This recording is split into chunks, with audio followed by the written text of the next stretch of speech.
আপনার কাছে যে দলিল আছে সেটা জাল, নকল। আপনার কাছে যে দলিলটা আছে সেটা ফেক। আপনি 2 নম্বরই রাস্তায় গিয়ে দলিলটা বানিয়েছেন। আপনার কাছে যে দলিলটা আছে সেটা অরিজিনাল না। আপনি আপনার দলিল অরিজিনাল প্রুফ করবেন কিভাবে যে এটা নকল না, জাল না, এটা সলিড, এটা অরিজিনাল? আপনি সেটা কিভাবে প্রুফ করবেন? দেখুন, সম্প্রতি আমি একটা টাইটেল শ্যুটে দেখেছি, মানে কোর্টে একটা মামলা হচ্ছে, সেই টাইটেল শ্যুটে যে ডিফেন্ডেন্ট আছে, যে বিবাদী আছে, সে বলছে যে আমার যে মামলাটা করেছে, আমার বিরুদ্ধে যে মামলা করেছে, যিনি করেছেন তিনি সমস্ত দলিলগুলো জাল বানিয়েছেন।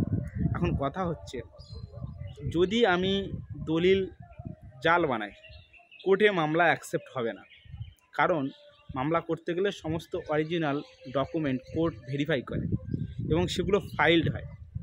তাহলে একটা কোর্ট সে একটা মামলা চালাবে এবং না বুঝে সুঝেই চালাবে, মানে নকল 2 নম্বরই ফেক দলিল নিয়ে একটা মামলা চালাবে? এটা হতে পারে না। সুতরাং এগুলো আউট অফ কোর্টে আলোচনা হয়। এখন প্লেনটিফ আমার কাছে এসেছিল, প্লেনটিফকে আমি বললাম এগুলো নিয়ে বেশি মাথা ঘামানোর কিছু নেই, কারণ ও কেসে হেরে যাবে বলে তার জন্য এই খবরটা বাতাসে উড়িয়ে দিতে চাইছে, যাতে 5 খান হয়, তোমার রেপুটেশন নষ্ট হয়, যে তুমি একটা জাল ডিট করেছো বা নকল দলিল করেছো, তাতে কি হবে? 5টা লোক জানবে, তোমার রেপুটেশন নষ্ট হবে। এখন সেদিকে কান দেওয়ার কোনো দরকার নেই। কোর্ট যদি বলে বা কোনো আধিকারিক যদি বলে বা কোনো অফিস যদি বলে যে অরিজিনাল প্রমাণ করো, তখন অটোমেটিক্যালি আমার এই ভিডিওটা দেখলে অবশ্যই আপনারা এবং তার সাথে যেসব ব্যক্তিরা জানে না তারা জেনে যাবে অরিজিনাল ডিট কিভাবে প্রমাণ করতে হয়। দেখুন, নকল করার অনেক পদ্ধতি আছে, জাল করার অনেক পদ্ধতি আছে। জাল ডিট ধরা খুব সহজ হবে কোনো না কোনো সময়, কিন্তু অরিজিনাল দলিল ধরাও খুব সহজ হবে। কিভাবে? প্রথম কথা হচ্ছে, আমি 2টো টিপসের কথা বলবো। একটা হচ্ছে যে যখন আপনার কেউ বলবে যে এটা নকল দলিল, এটা জাল দলিল, তাহলে তাকে জিজ্ঞাসা করুন, তাহলে নিশ্চয়ই আপনার কাছে এর আসল কপিটা আছে বা এর অরিজিনাল দলিলটা আপনার কাছে আছে। আর তা না হলে এটা আছে আপনার কাছে, যে আপনি এটা জাল বলছেন, তার মানে আপনি জানেন অরিজিনাল কার কাছে আছে। হতে তো পারে সে তো শিওর শর্ট হয়ে বলছে যে আপনার দলিলটা জাল, ফেক, এটা সলিড না, অরিজিনাল না। তাহলে সে উত্তরটা দেবে, তার কাছে উত্তরটা চাওয়া দরকার। কারণ একটা অরিজিনাল দলিল আমার কাছে আছে, আমি জানি, আমার বাড়ির লোকজন জানে, কেউ একজন বলবে এবং তাকে কাউন্টার করবে না, এরকম হতে পারে না। সে প্রমাণ করুক যে আমার ডিটটা নকল, জাল, তার কাছে কিছু না কিছু ইনফরমেশান তো আছে।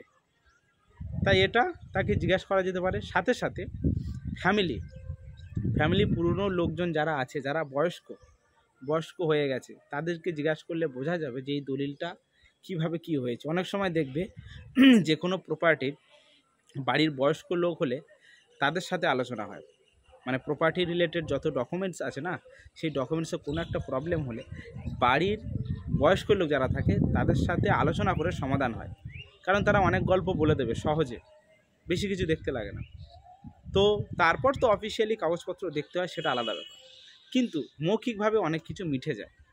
এটা গেল 1 নম্বর টিপস, যে বলছে তাকে কাউন্টার করো। আর এক হলো বাড়ির বয়স্কদের জিজ্ঞাসা করলে বোঝা যাবে।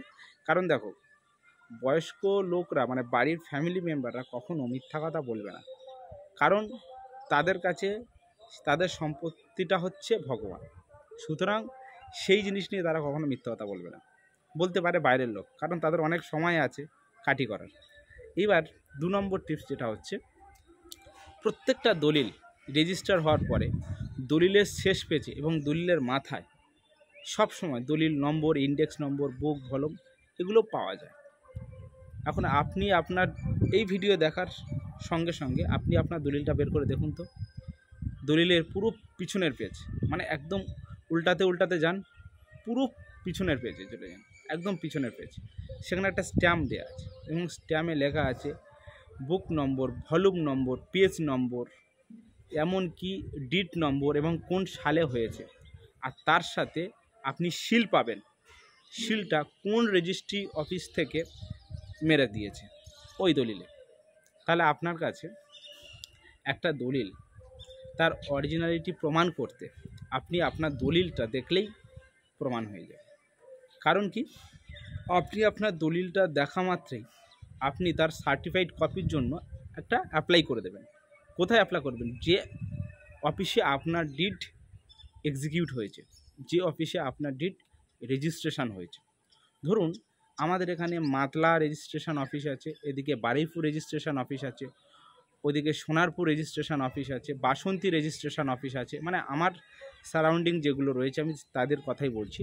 তো এই যে আশেপাশে যে আমার রেজিস্ট্রেশন অফিস রয়েছে মানে এডিএসআর বলা হয়, এবং আমি যদি দেখি আমার জেলা দক্ষিণ চব্বিশ পরগনা, আমার ডিএসআর দক্ষিণ চব্বিশ পরগনা, সেখানে 4টে ডিএসআর আছে, তাহলে আমি দেখব আমার দলিলে কোন এডিএসআর বা ডিএসআরের সিল রয়েছে। দলিলের প্রতিটা পেজের পিছনে থাকে সিলটা, আপনি সিলটা দেখুন, প্রতিটা পেজে উল্টাতে উল্টাতে দেখুন, সেখানে লেখা আছে রেজিস্ট্রার অফ মাতলা বা বাসন্তী বা সোনারপুর বা ক্যানিং, এরকম বিভিন্ন যে এডিএসআরগুলো থাকবে। আপনার আমাদের পশ্চিমবঙ্গের যত জেলা আছে প্রত্যেকটা জেলার একটা করে যে ব্লক আছে, ব্লকের অধীনে যে এডিএসআর আছে সেই এডিএসআরের স্ট্যাম্প আছে। এবার আপনি আপনার জেলার ব্লকের যে এডিএসআর আছে সেই এডিএসআর নিশ্চয়ই নাম আপনি জানেন, যেহেতু আমি এখানে লিস্ট দিতে পারছি না যে এতগুলো এডিএসআর আছে। তো যদি কখনো আপনাদের মোটামুটি কমেন্ট আসে যে অনেক যে এডিএসআরগুলো আছে তাদের লিস্ট দিতে হবে, তাহলে আমি একটা ট্রাই করব, কারণ এটা একটা বড় কাজ, সুতরাং সেটা আমি ট্রাই করব। তো পরে তাহলে আপনার প্রমাণ করতে হবে কি, এখানে আপনি আপনার যে ডিড বানিয়েছেন সেই ডিডটা খুলুন, মানে দলিলটা খুলুন। খোলার পরে পেজ উল্টাতে উল্টাতে দেখুন, প্রত্যেকটা পেজের পিছনে দেখুন রেজিস্ট্রারের সিল মারা আছে, সেই সিলটা কোন রেজিস্ট্রারের নাম লেখা আছে।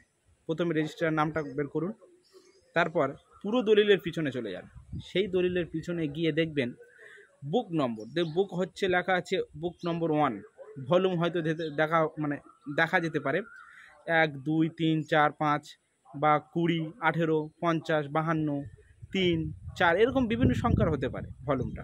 পেজ নম্বর হয়তো আপনার শুরু হচ্ছে 121 থেকে 125, 249 থেকে 258, 270 থেকে 280, এরকম বিভিন্ন পেজ নম্বর থাকতেই পারে। তারপর দেখুন ভলিউম কত আছে, ভলিউম 4, 5, 12, 13 এরকম বিভিন্ন সংখ্যার হতে পারে। তারপর দেখুন কোন সালে দলিলটা এক্সিকিউট হয়েছে, সাল দেওয়া থাকবে 2021, 22, 2023, 1975, 1977, 1995, 1988, এরকম বিভিন্ন সালে থাকবে। তারপর দেখুন বিং নম্বর বলা লেখা থাকবে, সেটা হচ্ছে দলিল নম্বর। সে দলিল নম্বর হতে পারে 100, দলিল নম্বর হতে পারে 515, 320, 480 বা 5445, 2528, এরকম বিভিন্ন সংখ্যার হতে পারে। সুতরাং আপনি পিছনে গিয়ে দেখবেন একটা এরকম স্ট্যাম্প, 4 কোণা একটা স্ট্যাম্প আছে, তাতে সব পূরণ করা আছে বুক, ভলিউম, পেজ, ইয়ার, বিং নম্বর। ওইটাই হচ্ছে আপনার দলিলের মূল জিনিস। এছাড়া আরেকটা জায়গা হয়, এখন বর্তমানে আমরা যে কোয়ারি করি ডব্লিউবি রেজিস্ট্রেশনে গিয়ে, সেই কোয়ারিতেও আপনার সমস্ত রকম জিনিস ওই কোয়ারি যখন অফিস থেকে যে কপিটা দেয় সেই কপিতে সব তোলা আছে, মানে ডিড হয়ে যাওয়ার পরে ওটা ফাইনালভাবে ওরা একটা কপি দেয়, সেই কপিতে আপনি পেয়ে যাবেন।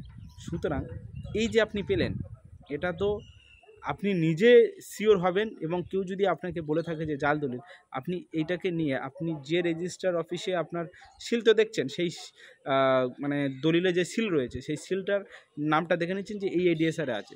একটু সাদা পেজ নেবেন বা ডেমি পেপার নেবেন, 10 টাকার টিকিট মারবেন, মেরে আপনি আবেদনকারী হিসাবে নাম লিখবেন, নিজের নাম লিখে বুক, ভলিউম, পেজ, ইয়ার, ডিড নম্বর বলে দিয়ে দেবেন, আর আমি এর সার্টিফাইড কপির জন্য আবেদন করছি বলে লিখে সই করে দেবেন।